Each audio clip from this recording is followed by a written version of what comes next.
जय गुरुदेव। देखो दोस्तों, मैं तुम्हें बताता हूँ जय गुरुदेव का ज्ञान, जय गुरुदेव का सत्संग, जय गुरुदेव की महिमा, जय गुरुदेव का गुणगान और जय गुरुदेव का प्रचार। तो हमें क्या करना है? एक आधार लेना है। बिगर आधार के संसार में कोई चीज़ नहीं। जैसे बच्चों के लिए माँ बाप आधार हैं, तो आधार होना बहुत अनिवार्य है। तो हमें क्या चाहिए? आधार। मैं आपको एक बात बताता हूँ, दुख संसार में सबके साथ लगे हुए हैं। और दुख है कहाँ तक? दुख कहाँ तक है ये मैं आपको बताता हूँ। दुख हमारे स्थूल शरीर में, इसमें है। और दुख लिंग शरीर में मौजूद है, जहाँ के भूत प्रेत हैं। और दुख देवताओं के यहाँ मौजूद है, जो उन्हें भी दुख है। और दुख भगवान के अंदर भी है, जो मन है, मन में भी दुख है। पर वो सारी चीज़ हमारे मनुष्य शरीर के अंदर है। अगर हम इसी संसार में कोई भी आदमी ये जीता रहे कि मुझे किसी की खोज नहीं करनी और मुझे खाना पीना, रहना है और सोना है, तो उसे दुख और सुख दोनों घेरते रहेंगे अंत समय तक। और उसे फिर जो है 84 लाख योनियों में भ्रमण करना पड़ता है। अगर वो जानने की कोशिश करता है, किसे जानने की कोशिश करता है कि तेरा लोक कहाँ है, मतलब मन कहाँ है, मन का मालिक कौन है, आत्मा का मालिक कौन है, हम कहाँ से आए, कहाँ को जाएंगे, जो जानने की कोशिश करता है उसे ही लाभ होता है। अब संसार में बहुत सारे आदमी हैं जो कोशिश करते हैं। आपने देखा होगा 3 आदमी दुनिया में हैं जो मैन हैं। जैसे एक आदमी कोई किसी चीज़ में रुचि नहीं लेता, खाता कमाता है और चला जाता है, तो वो कहाँ गया, क्या करा, कुछ को किसी को कोई पता नहीं। दूसरा आदमी कौन है? जो दुखों का कारण है। दुख आदमी में विराजमान मौजूद होते हैं। जैसे इंसान में बताऊं, जैसे आदमी के 5 हैं। आदमी क्या है? एक लड़का, लड़के के बाद एक आदमी, आदमी के बाद एक बाप, बाप के बाद दादा और दादा के बाद परदादा। ऐसे ही लड़कियों में, जैसे एक लड़की, लड़की के बाद औरत, औरत के बाद माँ, माँ के बाद दादी और दादी के बाद परदादी। ये 5 हैं। तो इन सबों में दुख का कारण है। और जो आदमी खोज करता है किसी कारण, बस किसी महात्मा के सत्संग के माध्यम से या वचनों के माध्यम से या ज्ञान के माध्यम से खोज करता है, सत्संगों में जाएगा, देवी देवताओं के स्थानों पर जाएगा, तो उसे क्या होता है? वहाँ भी दुखी करता कारण मिलता है। जैसे कृष्ण जी को दुख सहने पड़े, राम वनों में गए, उन्हें दुख सहने पड़े। कर्ण जैसे को दुख सहने पड़े, भीष्म पितामह को दुख सहने पड़े। इस धरती पर जिसने जन्म लिया है उसे दुख सहने ही पड़ते हैं। और इस धरती से अलग के दुख मैं आपको बताऊं, आप मानिए कि लिंगलोक में है, आपने देखा नहीं होगा, भूत प्रेत एक दूसरे की आत्मा एक दूसरे पर आ जाती है, तो वो भी तो दुखी के कारण आप पे आए। यानी कि लिंगलोक में भी जितने हैं वो भी दुख का कारण है। जो स्वर्गलोक में इंद्र देव हैं, उसे भी आपने देखा होगा, उसे भी दुख है कि कहीं मेरा राजपाट ना चला जाए। और जो भगवान हैं उसे भी दुख है, उसे यह है कि मेरे 3 लोक कहीं ख़त्म ना हो जाएं। तो हर लोक, हर जगह दुख ही दुख मौजूद है। पर दुख के बाद सुख भी है। पर इसी संसार में हमें सुख भी है और इसी संसार से अलग हमें दुख भी है। तो हम दुखों पर कैसे विजय प्राप्त करें, ये हमारा एक आधार होना चाहिए। कुछ इंसान ऐसे होते हैं, कुछ तो मजबूरी में, जैसे दुखों का कारण होता है, बीमारियों का कारण होता है, हम भगवान की खोज करते हैं, भगवान से प्रार्थना करते हैं, भगवान की आराधना करते हैं, भगवान से प्रेम करते हैं, श्रद्धा रखते हैं, भाव रखते हैं। और इस कुछ का आदमी ऐसे होते हैं मजबूरी में करते हैं, कुछ आदमी खुशी खुशी करते हैं। जो मजबूरी में करते हैं उनका भी लाभ होता है, और जो खुशी खुशी करते हैं उनका बहुत लाभ होता है। जैसे भगवान आत्मा परमात्मा के दर्शन कर लेती है, जैसे माँ अपने बच्चे को गोद में खिलाती है और उसका पूर्ण ध्यान रखती है। और जो आदमी दुख में याद करते हैं उनका बहुत कम लाभ तो होता है, पर वो लगन के साथ अगर करते हैं तो। एक आदमी वो होते हैं जो किसी का चाहते ही नहीं कि हम कुछ काम करें संसार में, वो सोचते हैं जो अब है सो सब है। मतलब अगर हमारे पास धन है, दौलत है, मकान है, दुकान है, तो सब कुछ है, पर उन्हें ये पता नहीं कि हमारी आत्मा मरने के बाद जाएगी कहाँ। आज ही कलयुग में एक ऐसा अवसर है। कलयुग कौन सा युग है? मलिन युग। मलिन का मतलब है ज़्यादा बुरा कर्म होना। आदमी काम, क्रोध, लोभ, मोह, अहंकार, रजोगुण, तमोगुण, सतोगुण, इसमें इतना व्यस्त है कि आदमी को किसी से कुछ भी करने की फुर्सत नहीं मिलती। क्या करते हैं? अच्छा ही बुराई करते रहते हैं। चालाकी दिखाएंगे, फिर बुद्धिमानी दिखाएंगे, ज्ञान दिखाएंगे। ज्ञान से एक दूसरे को झेपते रहते हैं। झेपने का मतलब भी रामायण सबसे ज़्यादा ज्ञानी है, कृष्ण लीला सबसे ज़्यादा ज्ञानी है, गीता सबसे ज़्यादा ज्ञानी है, कुरान सबसे ज्ञानी, बाइबल ज़्यादा ज्ञानी है। ये सब एक दूसरे को ज्ञान के तर्क वितर्क करते रहते हैं और हमारा जीवन जाता चला जाता है। तो हमें क्या चाहिए? एक आधार। अगर हम आधार को जान गए, क्या विचार करिए, इस मनुष्य शरीर का कोई ना कोई आधार तो है। भाई माँ बाप आधार है, माँ बाप के बाद उसके बाप उसका आधार रहे, उसके बाद उसका आधार है, कोई ना कोई आधार तो है। ऐसे ही हमारे मन का भी कोई आधार है। मन का आधार कौन है? भगवान, जिसे सारे लोग मानते हैं, चारों धर्मों के लोग मानते हैं आधार मन को। मन ही क्या कहता है? मन ही दुख सहता है। शरीर दुख सहता है, मन दुख सहता है, और अंदर जो आत्मा है वो भी दुख सहती है।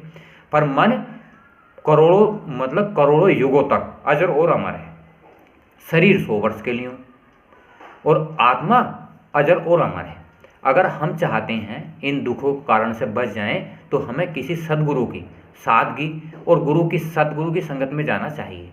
पर वो साथ सच्चा हो, जो ऊपर के लोगों में आता जाता हो। तो आपको अब खोज करनी है उस परमपिता परमात्मा की, जो आपके अंदर स्वयं मौजूद है। तो आपको बाहर नहीं देखना, ना ही वो बाहर मिलता है। आप कृष्ण जी का इतिहास देख लीजिए, राम का इतिहास देख लीजिए, जितने मोहम्मद साहब का इतिहास देख लीजिए, उन्होंने जितनी भी साधनाएं बताई अंतर में बताई, बाहर में कुछ नहीं बताया। बाहर में दृष्टि में दिखाया गया तो कलाकारों ने अपने रोल निभाए हैं। जिन्होंने अंतर में देखा है उन्होंने बाहर प्रकट किया गया है, जिससे कि इस संसार के जो भी इंसान है वो देख कर सकें। जैसे किसी मंदिर में एक मान लो चिराग पजाला गया है, वो चिराग इसलिए पजाला गया है जिससे कि आदमी अंतर में देख ले, भाई यहाँ ध्यान लगाएगा, उसमें देखे कि अंतर में लाभ हो रहा है। तो ऐसे ही सारे लोगों में अंधकार भी है और सारे लोगों में प्रकाश भी है। तो अब हमें अंतर में ही देखना है प्रकाश, और अंतर में ही देखना है हमें दुख। तो हमारे अंतर में भी दुख है और बाहर भी दुख है। तो हमें उस दुख से लड़ने की शक्ति, सामर्थ्य चाहिए। कौन देगा आपको? सद्गुरु और सेवा। तो अंतर में कैसे करना है? जैसे आप किसी महात्मा की, किसी गुरु की प्रार्थना करते हो, प्रार्थना करने को करोगे तो देखो एक बात बताओ, कोई भी अगर अपने द्वारे पर आ जाओ, प्रार्थना करे बार बार, तो भगवान, हम इंसान उसकी सुन लेते हैं, उसे कपड़े लत्ते देते हैं, रोटी खिला देते हैं और कहते हैं बेचारा गरीब है। ऐसे ही अगर हम जीव आत्माएँ जितनी भी हैं और भगवान को पाना चाहती हैं, अगर उस परमात्मा से हमें सच्ची प्रार्थनाएं मिल जाएं, जो ऐसा इतिहास बना हो, जैसे बाबा जय गुरुदेव ने कहा कि मैं तुम्हारी मदद करूंगा 400 साल तक, तो अगर उनकी प्रार्थना हमें करने को मिल जाए, और हम प्रार्थना कर किसे रहे हैं? परमात्मा से। पर किसी गुरु का आधार तो होना चाहिए। तो हमें क्या चाहिए? वो आधार। अगर हम आधार करते हैं तो आपको क्या होगा? लाभ। पर आधार भी मजबूत होना चाहिए। मजबूत बिगर आधार के आप उन लोगों की रचना को ग्रहण नहीं कर सकते। अगर कोई इंसान इस दुनिया में, बहुत सारे ऋषि मुनि महात्मा जितने भी आए हैं, अगर उनका कोई आधार नहीं, मतलब कोई गुरु नहीं बना सच्चा, और गुरु का कोई चेला बन गया और उनने अत्याचार करना शुरू कर दिया, वो कितना ही बड़ा ज्ञान देते उसको लाभ नहीं हो सकता। अगर धन के लालच में कोई आदमी प्रचार करता है तो उससे उस आत्माओं को लाभ नहीं होता। कोई आदमी जिससे कोई लालच नहीं होता, वो आदमी बताए रास्ते को गुरु के बता सकता है। निर्लोभ, जिससे कोई लोभ ना हो, कोई लालच ना हो, कोई काम ना हो, कोई वासना ना हो। ये चीज़ है अंतर में। अगर अंतर में चलने पर आपको बड़े लाभ होते हैं, पर करने वालों को, हमने देखा होगा संसार में कुछ आदमी एक दूसरे की सुनते हैं पर घर परिवार में जाकर करते नहीं। ज्ञान की बातें तो बहुत करते हैं पर करने से लाभ हो। आप संसार के कितने काम करते हैं, कोई काम ऐसा हो आज तक जो बिगड़ करे होता हो? घर परिवार में औरतें होती हैं, सब्जी बनाती हैं, तो उनमें भी एक रुचि होती है बनाने की। अगर तुम में भगवान को पाने की रुचि ना हुई, और जैसे वो सब्जी बनाती हैं, सब्जी बनाने की रुचि ना हुई, 1 घंटा बैठने की भगवान के भजन में रुचि ना हुई, तो आप लाभ नहीं कर सकते। तो आपको क्या चाहिए? लाभ। लाभ के बगैर संसार में कोई चीज़ नहीं। लाभ होना अनिवार्य है। और लाभ, अगर आप दुखों से बचना चाहते हो तो आपको क्या चाहिए? एक आधार। और आधार जरूर है एक सद्गुरु का। तो इस संसार में क्या है? दुख और सुख। अगर हम और दुख और सुखों से बचना चाहते हैं तो हमें किसकी पूजा करनी है? मन की। मन किसके अंदर है? अपने अंदर। अगर हमें उस परमात्मा को देखना चाहते हैं तो हमें करना चाहिए भजन। भजन का मतलब है आना और जाना। और अगर हमें इंसान की सेवा मिल जाए तो हमारा क्या हो जाएगा? शरीर स्वस्थ, तो बीमारी रहित। इंसान की सेवा किसकी होनी चाहिए? जो सत्य को जानता हो। अगर जो सच्चे को जानता ही ना हो, अगर उसकी हम सेवा करते हैं तो शरीर लाभ नहीं करता, शरीर में लाभ नहीं हो सकते। इसी प्रकृति में हमारे, मान लो अगर एक विचार करिए, एक क्या है, एक सेब है, सेब, एक धतूरा है। धतूरा आदमी को पागल कर देता है, पर एक सेब लाभदायक भी तो है। अगर हम 1 गिलास दूध पीते हैं तो हमें लाभदायक है, अगर हम जब 10 गिलास दूध पीएंगे तो वही हानिकारक है। ये तो हमें स्वयं सोचना है कि कौन सी चीज़ हमें संसार में लाभदायक कर सकती है। इसी संसार में प्रकृति की बहुत चीज़ हैं, अगर तुम नेक नियत ईमानदारी से उनका इस्तेमाल करते हो, मेहनत ईमानदारी की कमाई करके, तो तुम्हें लाभ करना शुरू कर देंगी। अगर वही कमाई तुम बेईमानी के तरीके से कमा कर उनसे प्राकृतिक चीज़ों से लाभ लेना चाहोगे तो वो तुम्हें हानि कर देंगी। नीम होता है, कड़वा होता है, वो तुम्हें फ़ायदा कर देगा, पर फ़ायदा कब करेगा, जब तुम चाहोगे। कब चाहोगे, जब तुम नेक नियत ईमानदारी की कमाई करोगे और परमात्मा का नाम लोगे, और जब उन चीज़ों का प्राकृतिक का इस्तेमाल करोगे तो वो तुम्हें लाभ करना शुरू कर देंगे। ये प्रकृति तुम्हारी ही तो है, भगवान ने, परमात्मा ने तुम्हारे लिए तो बनाई है, अंड खंड ब्रह्मांड ये तुम्हारे लिए तो बनाए हैं, पर जब तुम इनका इस्तेमाल सही ढंग से नहीं कर सकते तो तुम्हें लाभ नहीं कर सकते। इसीलिए तो हमें डॉक्टरों की ज़रूरत पड़ती है, पर डॉक्टर भी ज़रूरत पड़ती है डॉक्टरों की, पर वो कब, जब कोई एक्सीडेंट हो जाता हो या कोई हानिकारक बीमारी हो तो उसका इलाज होता है। अगर परमात्मा की दया ना हो तो इलाज भयानक रूप ले लेता है। तो हमें क्या करना है, अगर परमात्मा का आधार हम बना के चलेंगे तो परमात्मा उन बीमारियों में बड़ी राहत देता है और अपने शिष्य को 10% भुगतवाता है और बाकी 90% क्षमा कर देता है, और 10% में किसी भी मानव को या किसी भी इंसान को हानि नहीं होती। तो हमारी हाथ जोड़ के प्रार्थना है, ये सत्य ज्ञान है गुरु महाराज का, हम बाबा जय गुरुदेव का प्रचार करते हैं, हम उन गुरु जी की महिमा गाते हैं। हम कौन है, एक सेवक। सेवक का मतलब है सबकी सेवा करना।